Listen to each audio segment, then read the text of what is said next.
পেটত জমা হোৱা অতিৰিক্ত চৰ্বি অৰ্থাৎ বেলি ফেটে আপোনাক কেৱল দেখাত বেয়া দেখাই নহয় বা কাপোৰ পিন্ধিলে বেয়া দেখাই নহয় পেটৰ অতিৰিক্ত চৰ্বিয়ে আপোনাৰ আনিব পাৰে কঁকালৰ বিষৰ সমস্যা আনিব পাৰে ডায়াবেটিছ ফেটি লিভাৰ গেছৰ সমস্যা হেহে যদিহে আপোনাৰ পেটত অতিৰিক্ত চৰ্বি জমা হৈছে অতি সোনকালে আপুনি পেটৰ চৰ্বি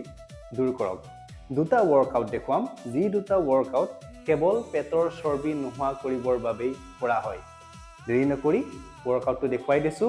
ভিডিওটো শেয়াৰ কৰি সেভ কৰি লওক আৰু দৈনিক এই দুটা ওয়াৰ্কআউট অভ্যাস কৰক আপোনাৰ পেটৰ চৰ্বি দূৰ কৰিবলৈ প্ৰথমটো ওয়াৰ্কআউট কৰিবলৈ হাত দুখন সাইডলৈ মেলি দিম তাৰ পিছত 1 2 3 4 এই দৰে এই ওয়াৰ্কআউটটো 20 বাৰকৈ 5টা সেট আপুনি অভ্যাস কৰিব লাগিব এতিয়া মই দেখুৱাম 2 নম্বৰ ওয়াৰ্কআউট প্ৰথম ওয়াৰ্কআউটে কি কৰিব আপোনাৰ তল পেটৰ চৰ্বি দূৰ কৰিব আৰু দ্বিতীয় ওয়াৰ্কআউটে আপোনাৰ ওপৰৰ পেটৰ চৰ্বি দূৰ কৰিব হাত দুখন ওপৰলৈ উঠাব 1 2